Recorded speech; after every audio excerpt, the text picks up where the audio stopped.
Fire consumes the horizon. Concrete shatters under the shockwave of a massive industrial explosion. Cut the feed. A silent, blinking cursor pulses rhythmically on a pitch-black screen. This is the front line of a new epoch. A weapon forged entirely of ones and zeros, just physically obliterated tons of reinforced steel. There are no missile trails, no radar warnings. This is the exact fraction of a second when the digital realm reached across the void and drew physical blood. You are standing completely exposed on a battlefield you do not even know exists. Look at the fragile, digital architecture quietly running your life. The algorithm pacing your heart monitor. The software balancing your local power grid. The automated valves controlling your city water supply. Every single node was just proven critically vulnerable. If a phantom code can tear apart a fortified military bunker, your civilian life is completely defenseless. You are living in an active war zone. We are going to pull back the curtain on the anatomy of history's first digital assassin. We will embed directly with the frontline operators to track this weaponized payload step by step, from its silent insertion to the deafening collapse of physical reality. We are giving you the tactical awareness to understand the invisible crosshairs currently aimed at the foundation of modern civilization. The rules of engagement have permanently changed, and ignorance is no longer an alibi. We drop into the target zone. The year is 2010. Deep underground, entirely sealed off from the outside world, the Natanz facility vibrates with a deafening, high-pitched scream. It is the sound of heavy metal spinning at completely unnatural, impossible speeds. The concrete floor trembles beneath heavy work boots. Then, a violent acoustic crack snaps through the sterile air. A machine designed to withstand immense pressure shatters like fragile glass, launching jagged shrapnel. The operator flinches, throwing hands up to block the deadly airborne debris cutting through the hall. Adrenaline floods their system. They immediately pivot to the main control terminal, desperate to hit the emergency kill switch. But the monitors show a terrifying contradiction. Every single status light glows a calm, steady green. The digital gauges report optimal performance. The physical room is a war zone, but the computer system absolutely insists everything is completely fine. This bunker houses approximately 8,000 IR-1 centrifuges.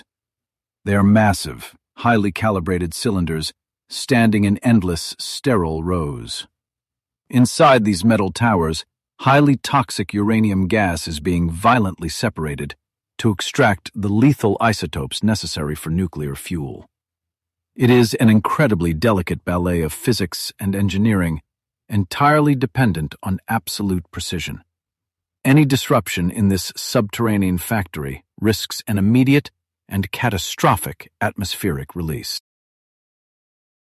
To separate the heavy uranium isotopes, these aluminum rotors must be pushed to the absolute edge of material endurance. They are spinning at an astonishing velocity of over 1,500 miles per hour. That is roughly twice the speed of sound. The resulting centrifugal forces pulling outward on the metal walls are astronomically high. At this terrifying operational velocity, the centrifuge essentially becomes a tightly wound, extremely volatile kinetic bomb waiting for a spark. Survival in this bunker depends entirely on microscopic margins of error. At these extreme supersonic speeds, a mechanical deviation of even 0.04 inches is an absolute death sentence for the hardware. The intense vibration will cause the spinning aluminum to violently warp, strike the outer casing, and literally tear itself apart from the inside out. The engineering requires flawless stability. But an invisible intruder has just seized control of the throttle. The operator stares in pure visceral horror at the green screens. The disconnect between physical destruction and digital normalcy is paralyzing. They are trained to handle mechanical fatigue. They know how to isolate a faulty rotor. But there is no protocol for a machine that commits sudden, violent suicide while reporting perfect health. The air fills with the acrid smoke of grinding metal, yet the digital readout remains frozen in a loop of terrifying, artificial perfection. This is not a random mechanical failure. This is a highly calculated, surgical strike executed without firing a single physical bullet. The perimeter of this bunker was never breached by soldiers or explosives. The heavy blast doors are completely sealed, yet the destruction continues to ripple through the facility, centrifuge by centrifuge. The facility has been compromised from the inside, infiltrated by a silent saboteur that bypassed every physical security measure on the compound. The realization hits the operator like a physical blow. The front line is not at the border guard station. It is buried deep within the logic gates of the control system itself. The hardware is sound, but the software has been fundamentally weaponized. A piece of malicious code has effectively hijacked the central nervous system of the plant. It is forcing the machinery to destroy itself, using the facility's own immense kinetic energy as the weapon of execution. This is the dawn of cyber-kinetic warfare. An invisible enemy has slipped past the heavily armed guards, bypassed the concrete bunkers, and embedded itself directly into the microchips that govern physical reality. It is a terrifying new paradigm, where the digital realm directly dictates the survival of the physical world.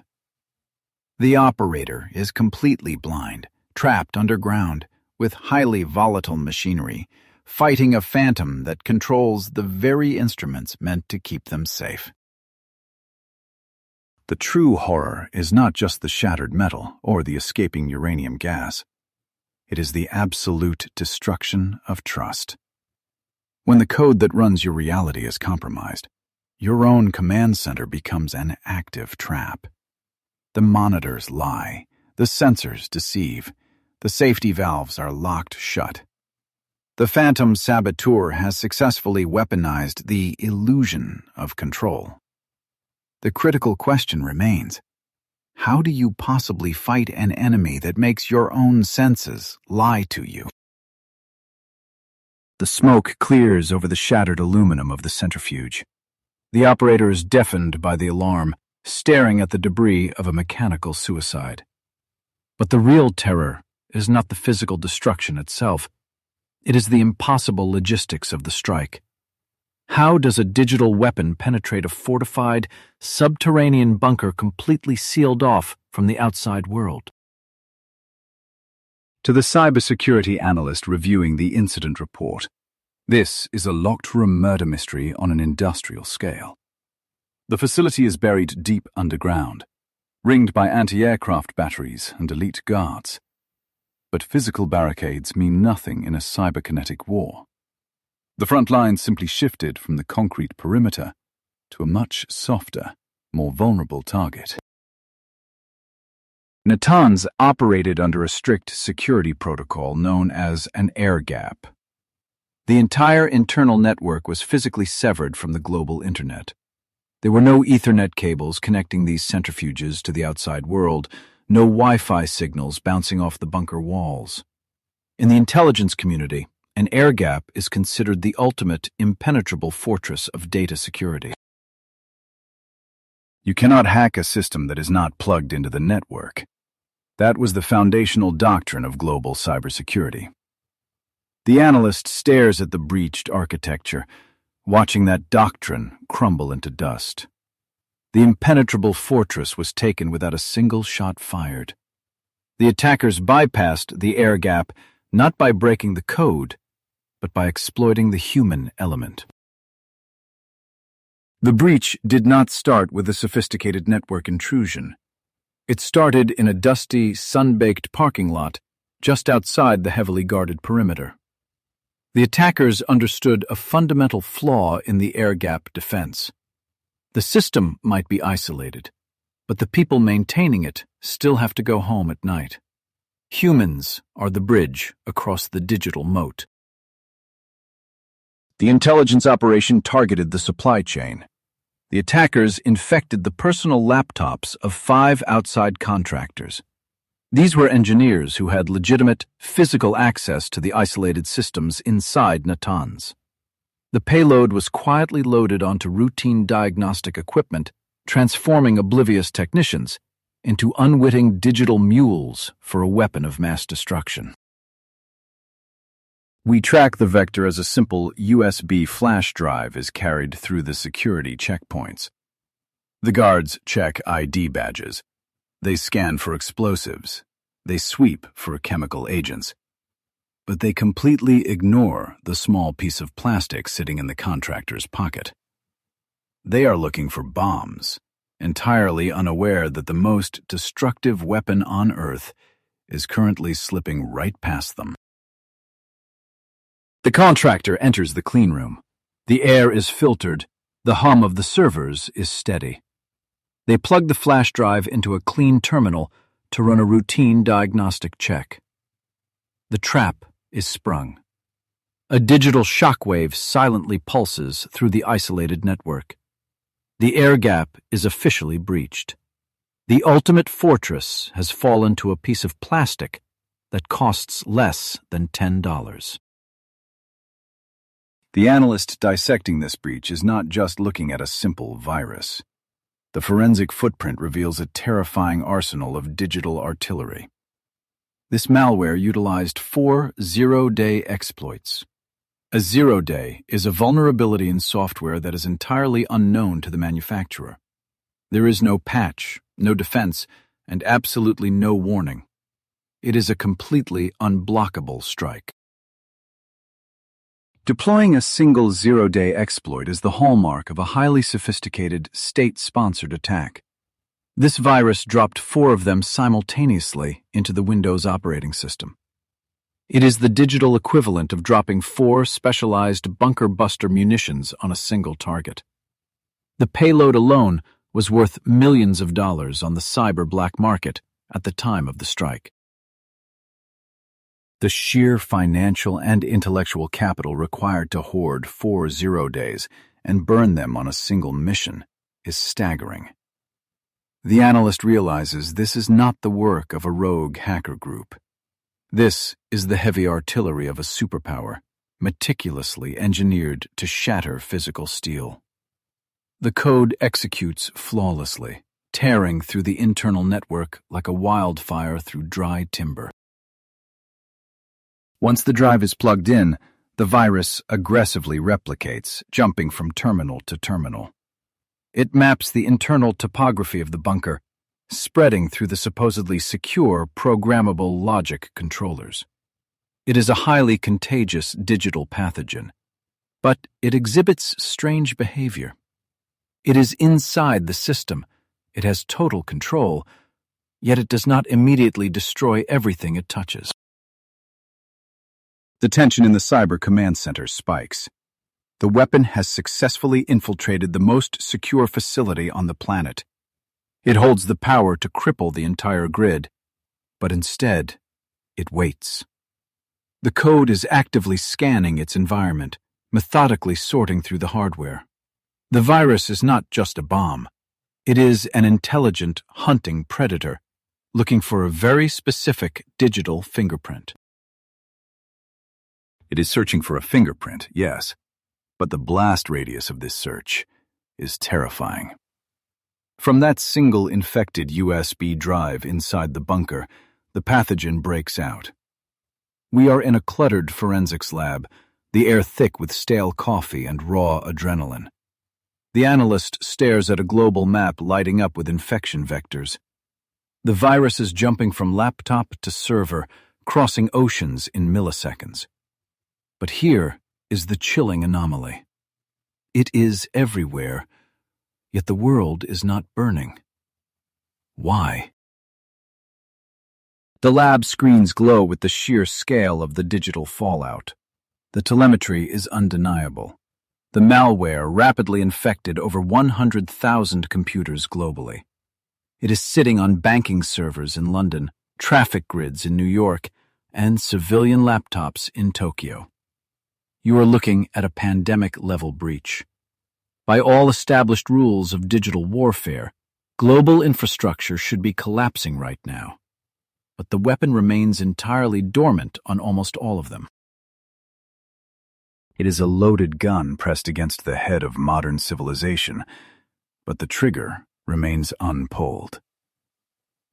The analyst wipes sweat from their brow, scrolling furiously through the decompiled code. This is not a mindless worm designed to wreck everything in its path. Those are the tactics of digital vandals. This is something far more sinister. This is a guided digital missile, holding its fire, waiting for the perfect moment. It is ignoring normal civilian targets. It is hunting. To understand the threat, the analyst isolates a single strand of the virus in a sterile digital sandbox. They watch it operate in real time. The code is actively profiling the infected machine. It acts like an elite sniper looking through a scope, checking the ID of every passing target. It is searching specifically for a highly classified combination of hardware.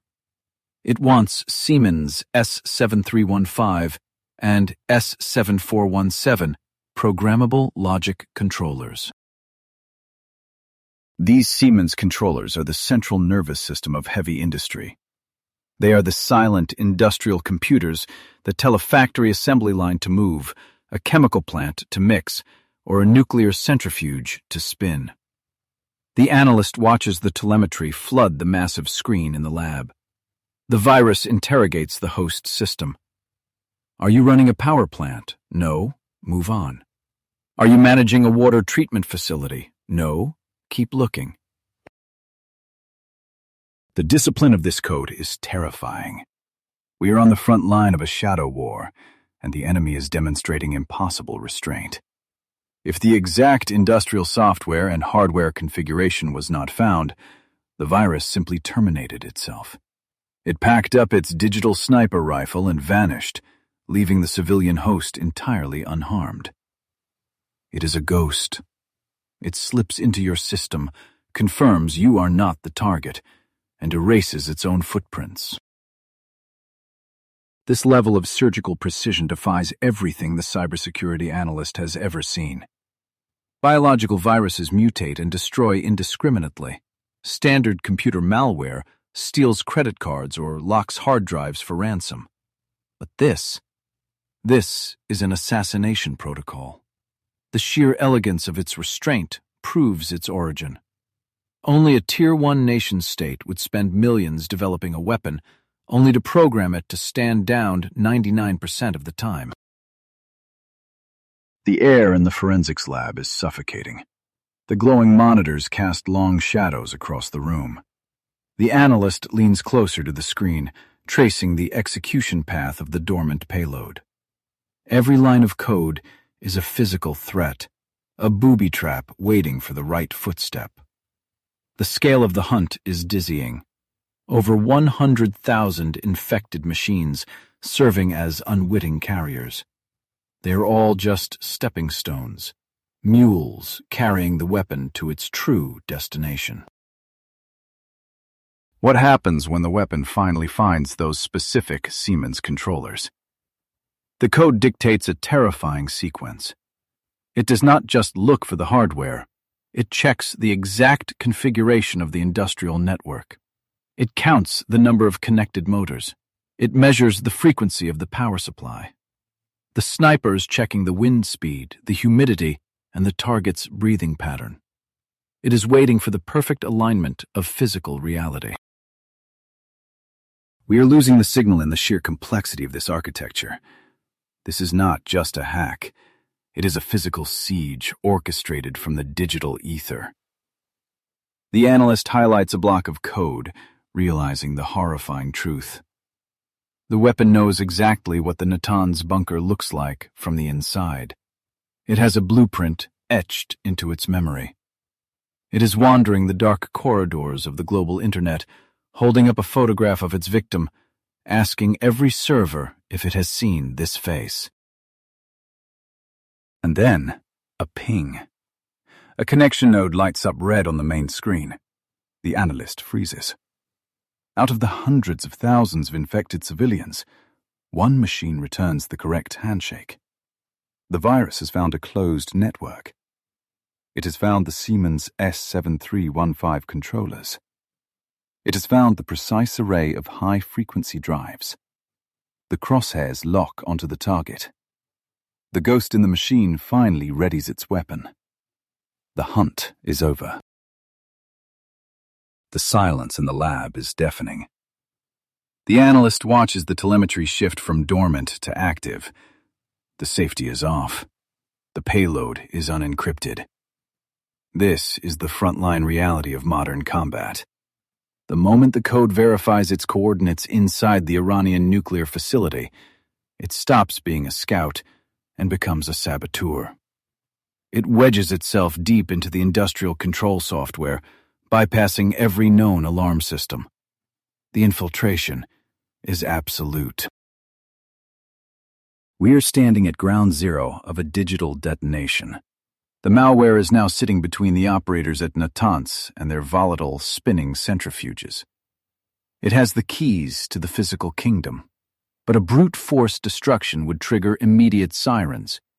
To truly destroy the facility, the weapon must do something far more insidious. It must alter reality itself. The code prepares to blind the bunker. The true sabotage is about to begin.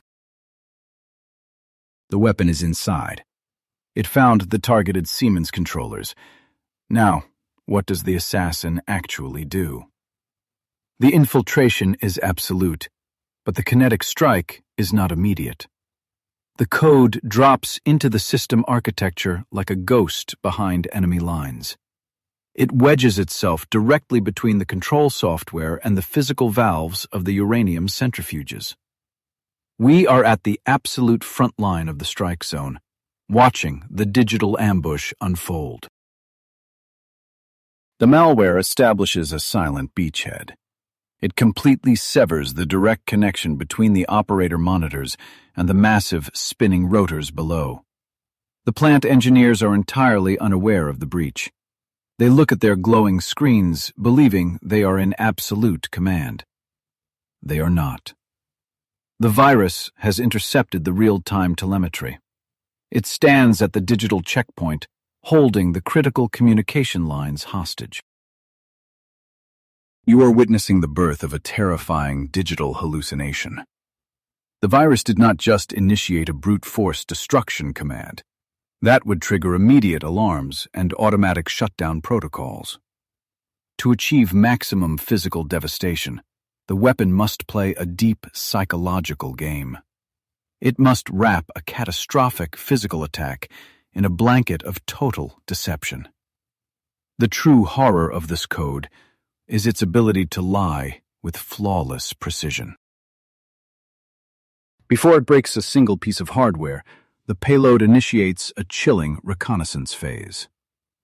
It executes a textbook man-in-the-middle attack, but on an unprecedented industrial scale. The malicious code sits silently in the data stream, watching the normal operations of the Natanz facility. It is studying the victim. It monitors the baseline pressure, the optimal temperature, and the steady hum of thousands of rotors in perfect harmony. The code hits the record button.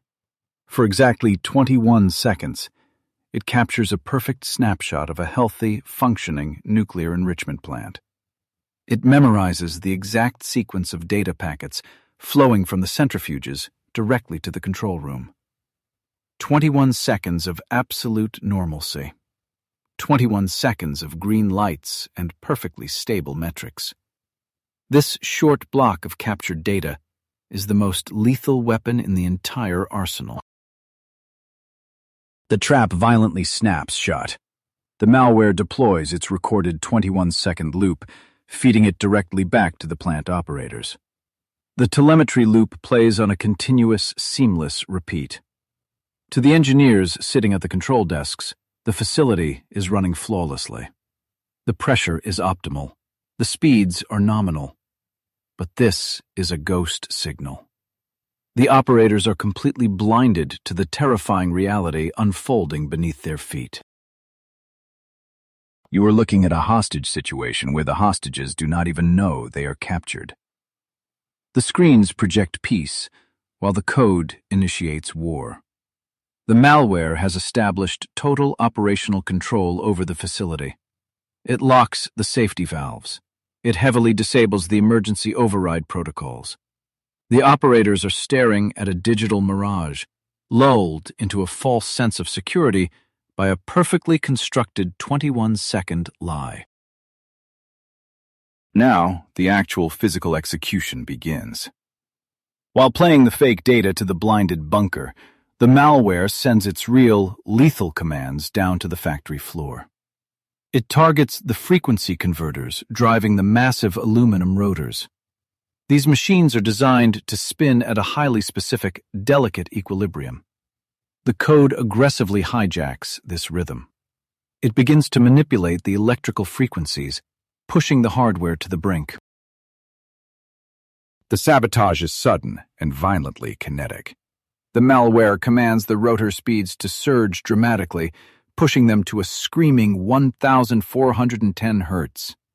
The metal groans under the extreme centrifugal force. The delicate aluminum tubes begin to heavily warp. In the control room, the operators sip their coffee, watching the looped recording of Green's status bars. Down in the cascade halls, reality is tearing itself apart. But the code is not finished. After pushing the machines to the absolute breaking point, it violently slams the brakes. It drops the frequency from 1,410 hertz all the way down to a crawling 2 hertz. The massive rotors, spinning at supersonic speeds, are suddenly forced to halt. The sudden deceleration causes catastrophic harmonic vibrations. The physical stress on the structural integrity is absolute. You can almost hear the metal screaming. The violent shift from one extreme frequency to another shatters the centrifuges like fragile glass. Toxic uranium gas violently vents into the containment chambers. Lethal shrapnel aggressively ejects across the cleanroom floor. The chain reaction of mechanical failure cascades through the entire facility. And still, the 21-second loop of perfect operational data continues to play on loop. This is the true tipping point of modern warfare. The operators are completely paralyzed by the deception. When they finally feel the vibrations heavily shaking the concrete floor, when they finally hear the muffled explosions, it is far too late. They look at their instruments, and their instruments insist that everything is perfectly fine. The code forces them to doubt their own physical senses. The confusion in the bunker is absolute. The raw impact of this moment cannot be overstated. A piece of invisible, weightless software just physically destroyed thousands of highly hardened military-grade machines. It reached through the digital ether, bypassed armed guards, defeated an air-gapped network, and manipulated the fundamental laws of physics to achieve kinetic destruction. We have crossed a threshold from which there is no return. The rules of engagement are rewritten. The smoking ruins of the Natanz centrifuges are the very first casualties of a completely new kind of front line. The digital architecture that surrounds us is no longer just a medium for communication or global commerce. It is a highly volatile delivery system for physical violence. The malware executed a flawless, silent strike, leaving no fingerprints, no bomb craters, and no radar signatures. The ghost completely won the battle. We are standing in the invisible fallout of a digital bomb. The immediate target was an Iranian nuclear facility, but the lethal implications echo across the entire globe. If an isolated, heavily fortified bunker can be brought to its knees by lines of code, the fragile infrastructure of the civilian world is terrifyingly exposed. The 21-second lie worked flawlessly, but a much larger, global consequence is about to breach containment. The fallout is breaching containment right now. The mechanical deception in that bunker is violently over, but the strategic shockwave is just hitting the mainland. We are no longer looking at the shattered metal of a centrifuge. We are staring at satellite imagery inside a secure, heavily guarded briefing room in Washington, D.C. The realization hitting the intelligence community is absolute zero. A rogue piece of code just achieved a kinetic strike that a squadron of stealth bombers could not pull off without starting World War III. Who built this digital monster? You need to understand the terrifying scale of the battlefield we just stepped onto. This is not a smash-and-grab operation written by teenagers in a dimly lit basement. This is a shadow war waged by superpowers, actively unfolding while you sleep. The digital signatures left behind in the wreckage point to a completely different class of predator. We are tracking a weapon forged with unlimited black budgets and total government clearance. The crosshairs are shifting rapidly from individual hackers to nation-states. Look closely at the sheer anatomy of this assassin. We are dissecting a digital organism completely unprecedented in its raw size and lethal ambition. It consists of roughly 15,000 lines of highly complex C and C++ programming. To a cybersecurity analyst, this is not a simple script. This is a sprawling, meticulously engineered military campaign compressed into logic gates. Every single line of code was explicitly written to hunt, deceive, and ultimately destroy. Writing 15,000 lines of perfect, weaponized C++ requires a battalion of elite digital architects. One syntax error, one misplaced decimal, and the entire payload detonates prematurely in your own network. You are looking at the combined intellectual output of dozens of senior engineers working in total secrecy for months, maybe years. They built a modular warhead.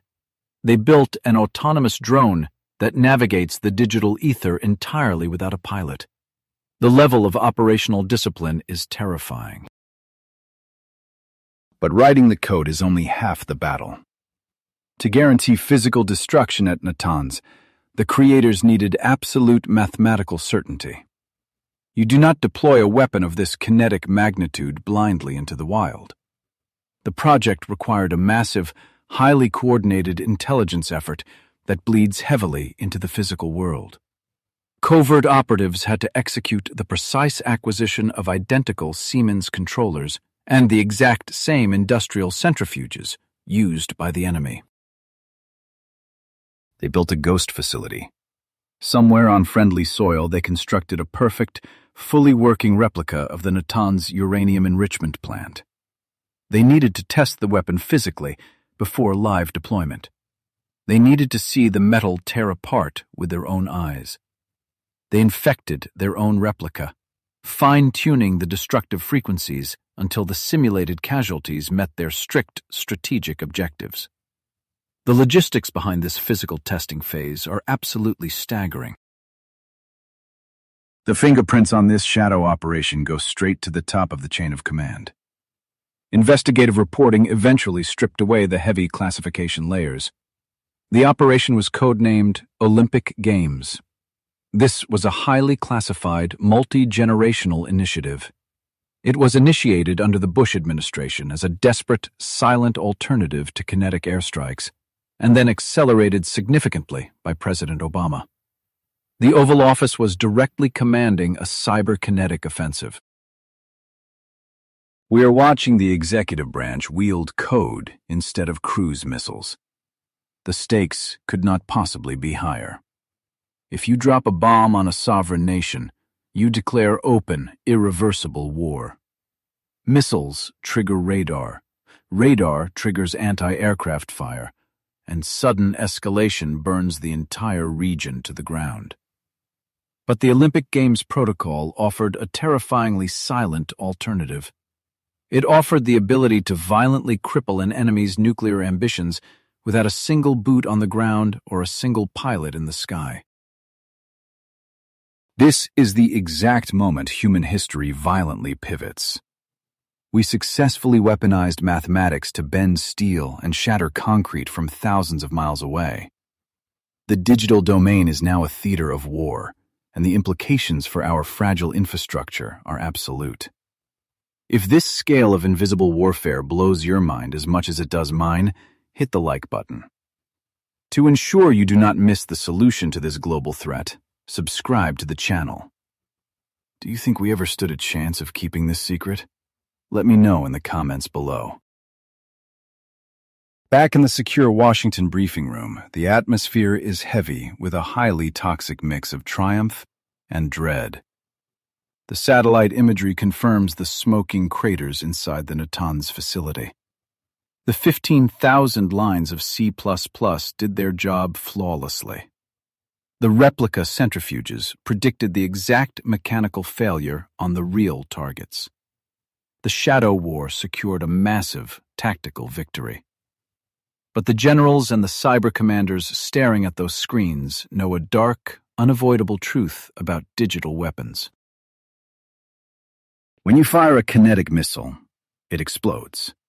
It turns instantly to ash and useless shrapnel.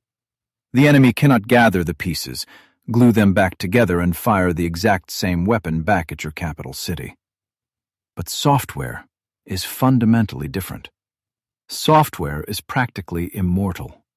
Once you deploy a digital payload into the wild, you instantly surrender your monopoly on its destructive architecture. You are handing a fully loaded gun to the enemy and desperately hoping they do not know how to pull the trigger.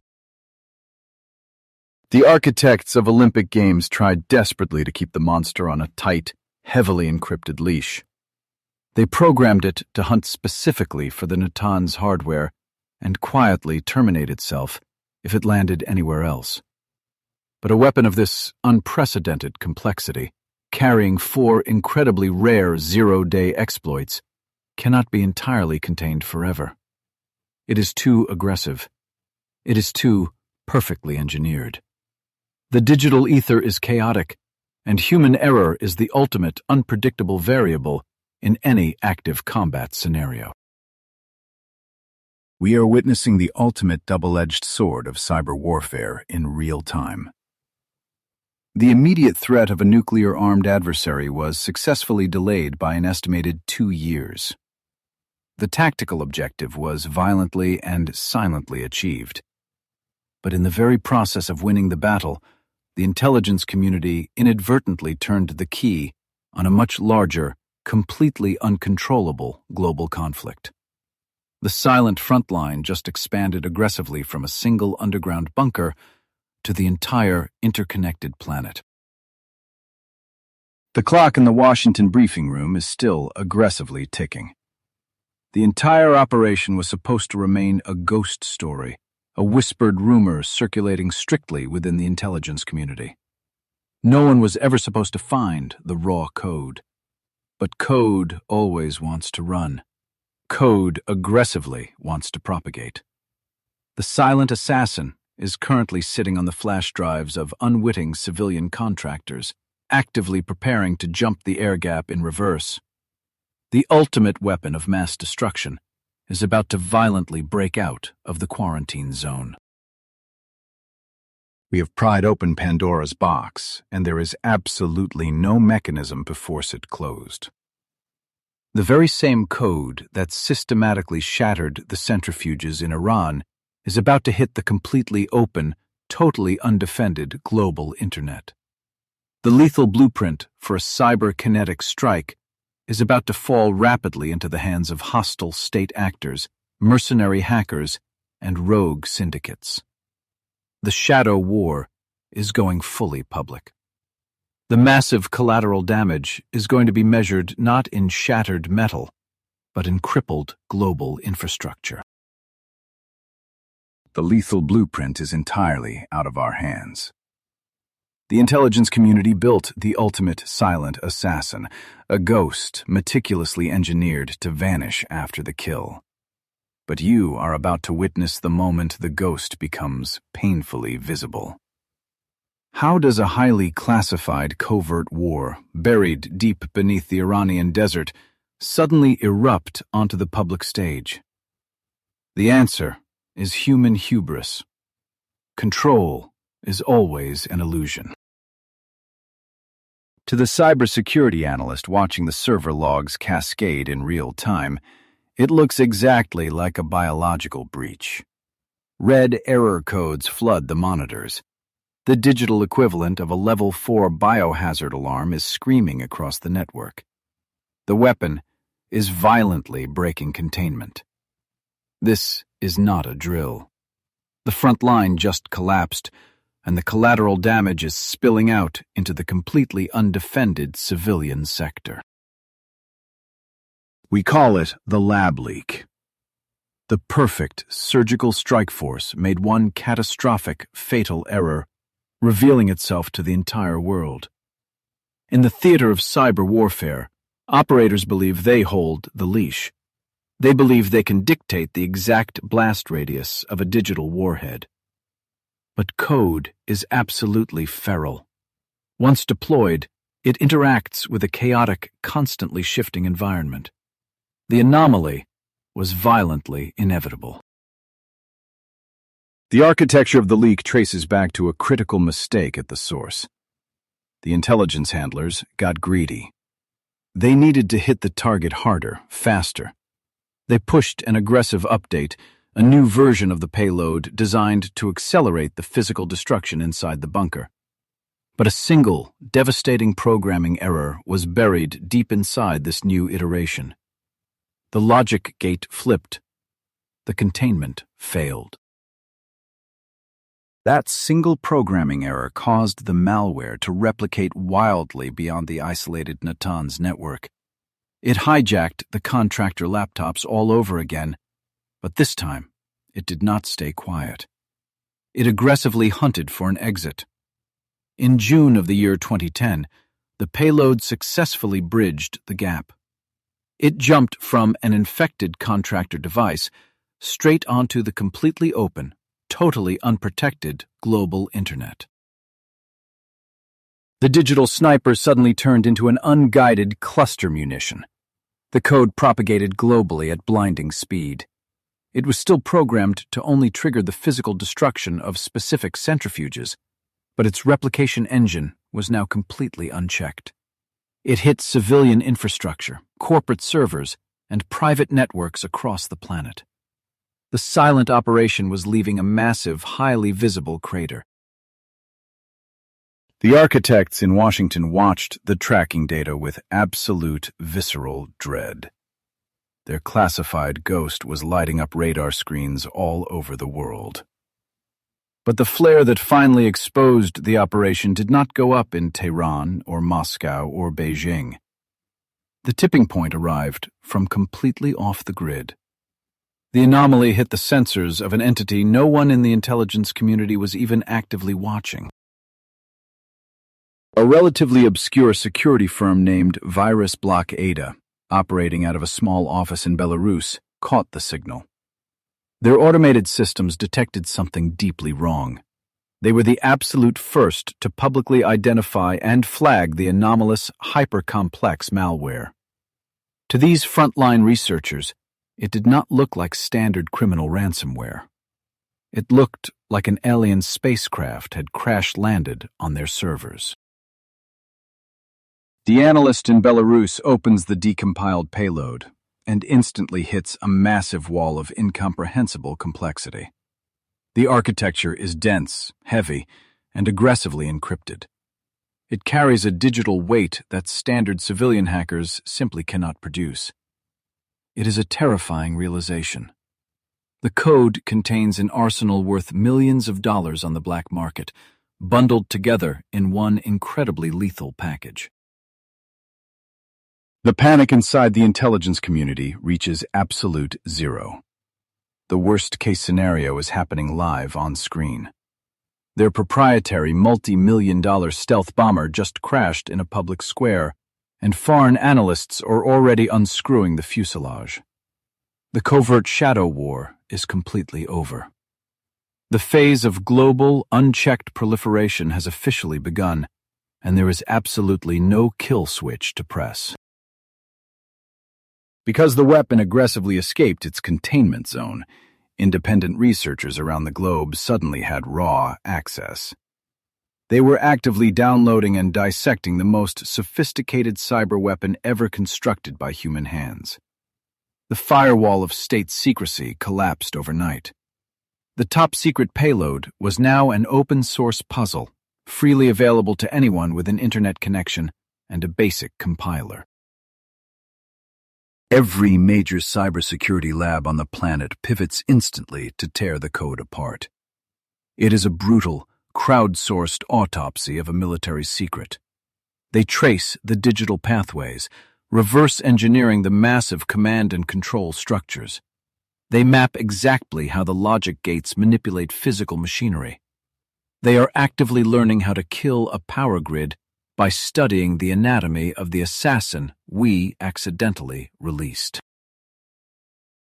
I'm looking at the infection maps from June of 2010, and the scale of the blunder is genuinely breathtaking. The map is bleeding red across multiple continents. The creators of this weapon wanted a surgical assassination, but they achieved global contamination. They proved that a digital payload can destroy concrete and steel, but they also proved that controlling that payload is a dangerous, lethal fantasy. The survival mechanics of the modern world just fundamentally shifted. We handed out the exact instructions for our own destruction. By letting this hyper-complex malware escape onto the open internet, the intelligence community provided a masterclass in cyber-kinetic warfare to every hostile state and rogue syndicate on Earth. The barrier is completely broken. The architecture of the ultimate weapon is totally exposed. The panic in the analysts' eyes is entirely justified. We are no longer the exclusive owners of this technology. The code is out in the wild, being actively modified, optimized, and prepared for the next devastating strike. The blast radius is no longer confined to an underground bunker in the desert. The crosshairs are actively shifting toward the unprotected, heavily connected civilian infrastructure that keeps you alive.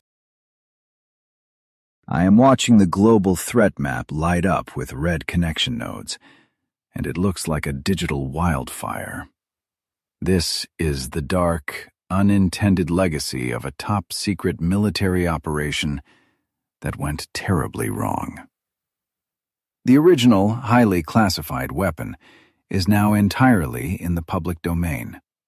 The crosshairs are actively shifting toward the unprotected, heavily connected civilian infrastructure that keeps you alive. Flashes of systemic failure are already cascading across the live telemetry monitors. A major power grid shuts down in Ukraine, suddenly leaving millions of civilians in the freezing dark. Massive cargo ships freeze dead in the water at international ports. Hospital triage systems completely lock up. The architecture of the original digital assassin has been reverse engineered by hostile actors, and they are testing the limits. This is the terrifying reality of a modern Pandora's box. The architects of this digital weapon successfully achieved their immediate tactical objective, but they made a catastrophic strategic miscalculation. They did not just launch a guided digital missile. They fired a highly sophisticated, reusable schematic into the open internet. By unleashing this code, they gave the entire world the exact blueprint for cyber-kinetic warfare. There is no putting this ghost back into the machine. We are witnessing a fundamental shift in the balance of global power, happening live on these screens. The traditional rules of military engagement are burning down. You do not need a billion-dollar defense budget or a massive fleet of stealth bombers to cripple a superpower anymore. You just need a laptop, a connection, and the stolen source code of a military-grade zero-day exploit. Look directly at the initial damage assessment from the Natanz facility. The intelligence community officially considers the Olympic Games operation a resounding tactical triumph. This invisible, silent assassin successfully destroyed roughly 1,000 highly restricted uranium centrifuges. It physically shattered the heavily guarded infrastructure of a hostile nation without a single soldier ever crossing a physical border. The raw metrics of that initial surgical strike are undeniably impressive. By violently tearing those 1,000 rotors apart, the malicious payload successfully delayed the Iranian nuclear program by an estimated 2 years. It was a precise decapitation of a major geopolitical threat executed entirely through logic gates and compromised industrial controllers. The operators believed they had decisively won the ultimate shadow war. But that 2-year delay came at an astronomical, entirely uncalculated cost. I am tracking the rapid mutation of this original code as it bounces between hostile, state-sponsored hacking groups and underground mercenary syndicates. The original architects thought they were building a highly specific single-use key to crack one isolated lock. Instead, they forged a universal master key that can break into almost any industrial system on Earth. Once the payload inevitably leaked, it was quickly stripped of its highly specific targeting parameters. The core engine of the virus, the exact mechanism that successfully bridges the gap between digital commands and physical destruction, became a foundational blueprint for global hackers. We are tracking a massive, uncontrolled escalation. Hostile states are actively cannibalizing the architecture to build entirely indiscriminate digital weapons. The severe blowback from this leaked schematic is already hitting civilian targets with devastating physical force. Fast forward to the year 2017. A hostile state actor aggressively deploys a new cyber-kinetic weapon named NotPetya. It is a direct, highly mutated descendant of the original military code, but it completely lacks any surgical precision. It simply detonates inside any network it touches, burning everything to the ground. The immediate fallout from NotPetya is a live, terrifying demonstration of our new, collective vulnerability. That single, modified payload caused over $10 billion in global damage in a matter of hours. It permanently paralyzed multinational shipping conglomerates, crippled critical pharmaceutical production lines, and wiped out the digital infrastructure of sovereign nations. The collateral damage is bleeding heavily into your daily reality. $10 billion entirely evaporated in the blink of an eye, and absolutely no alarm sounded until it was far too late. There were no incoming ballistic missile warnings, no active radar signatures, no heavy bomber formations crossing the horizon. Just silent, invisible lines of malicious code executing a mutated version of a stolen military schematic. We are actively losing control of this battlefield, and the casualties are civilian. This aggressive, unchecked escalation permanently blurred the historically established lines of warfare. The entire doctrine of mutually assured destruction relied on tracking physical assets, counting nuclear warheads, monitoring heavy troop movements, and tracking aircraft carrier strike groups. That defensive paradigm is now obsolete.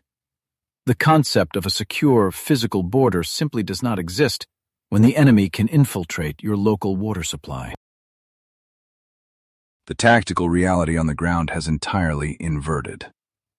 This cascading series of attacks proves conclusively that you no longer need a kinetic military to inflict devastating physical damage on a targeted nation-state. A rogue, decentralized syndicate operating out of a cheap, rented apartment can theoretically inflict the same level of systemic destruction as a sustained bombing campaign. The barrier to entry for mass destruction is now near zero. I'm looking directly at the live threat telemetry, and the sheer volume of incoming attacks is actively overwhelming the automated defense grids. We are engaged in a perpetual, silent firefight where the live ammunition consists of weaponized data packets. Every connected medical device, every automated transit valve in your city, and every digital thermostat is a potential point of catastrophic physical failure. The tactical victory of destroying those initial centrifuges unleashed a global, strategic nightmare. The architects of the first Cyber-Kinetic strike successfully crossed the Rubicon, proving permanently that physical reality can be hacked, manipulated, and violently broken.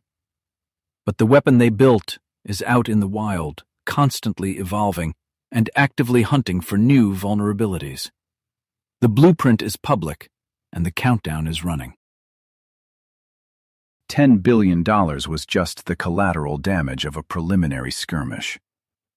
Now, look out your window at the sprawling grid of the year 2026.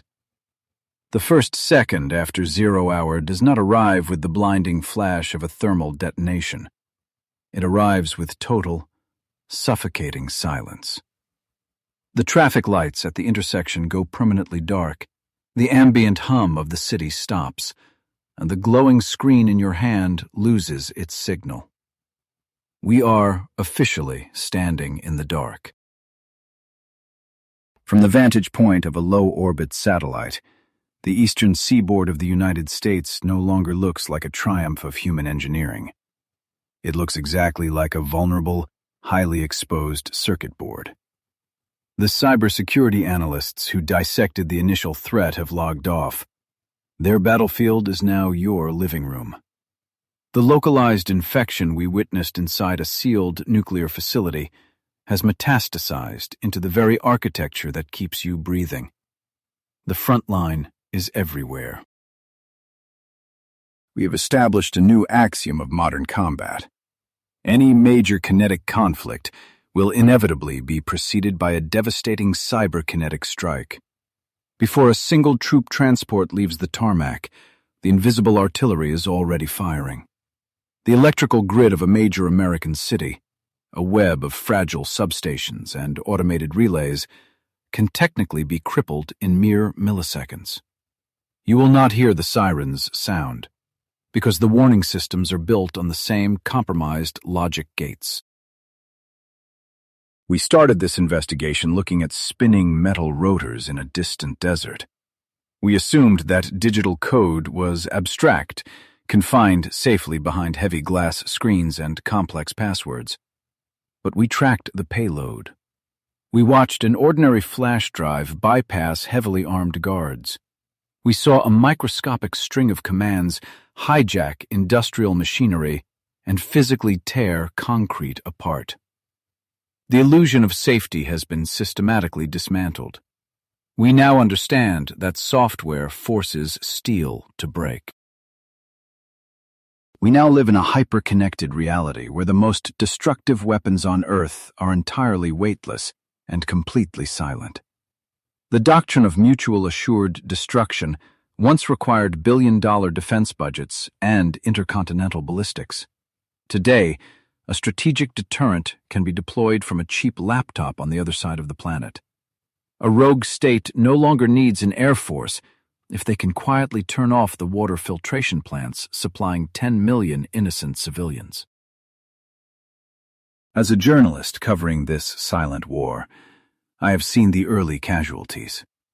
I have walked through the digital wreckage of crippled shipping ports and paralyzed hospital wards.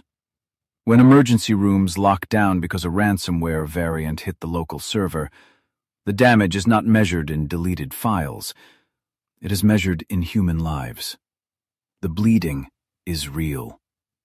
We built our modern civilization on a foundation of computer code, never stopping to realize we were laying bricks on an active fault line. The architects of the Olympic Games operation opened a door that can never be closed. They spent millions of dollars crafting the perfect digital assassin, testing it on replica centrifuges to ensure its lethality. But their creation escaped the laboratory. The moment that 15,000-line payload hit the global internet in the summer of 2010, the state monopoly on cyber-kinetic violence was shattered. They handed the blueprint of the apocalypse to anyone with an internet connection. The air gap is dead. For decades, we believed that isolation was security. We thought that if a vital system was physically unplugged from the network, it was safe from the chaos of the outside world. But human nature is the ultimate vulnerability. A single contractor, a dropped memory drive, an innocent mistake, that is all it takes to bridge the divide. You cannot build a wall high enough to keep out an enemy that hitches a ride in the pocket of the very person hired to maintain the fortress. The barrier between the physical world and the digital world has been permanently shattered. What happens on the server now happens in the streets. We are blindly navigating a landscape filled with dormant logic bombs, sleeping inside our critical infrastructure, waiting for an execution command. The code is already out there, quietly recording our telemetry, learning our habits, and mapping our vulnerabilities. The countdown to the next massive zero-day event has begun, and we cannot see the clock. This is the reality of the silent front line.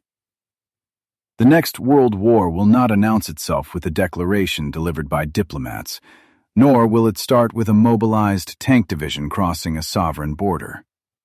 It will begin with a total, paralyzing blackout. It will start when the water stops flowing, when the supply chains freeze, and when the financial markets evaporate in a fraction of a second. We are the soft targets in a shadow war fought by unseen state actors and decentralized syndicates. If this investigation has fundamentally altered how you view the glowing screens in your home, I need you to leave a record of it. Drop a comment and tell me which piece of everyday infrastructure you now realize is exposed. Hit the like button to signal that you understand the severity of this shift, and subscribe to this channel so we can continue dissecting the architecture of our fragile reality. We must build an archive of knowledge before the lights finally go out for good. The storm is not approaching. The storm is already here, pulsing quietly through the fiber optic cables buried beneath your feet. We traded our security for convenience, wiring our existence into a global nervous system that we can no longer control. The machines have not rebelled. They are simply obeying the flawless logic of malicious human intent. We handed the keys to our physical survival over to a digital realm that feels absolutely no pity and takes absolutely no prisoners. You are no longer a civilian. You are a data point on an active battlefield. The code that shattered concrete in the desert is the same code running the arteries of your city. We survived this initial skirmish, but the heavy artillery is still out there, hiding in the dark ocean of the internet. Stay vigilant, keep your eyes open, and trust nothing that comes through the wire. The true digital fallout has only just begun. Signing off.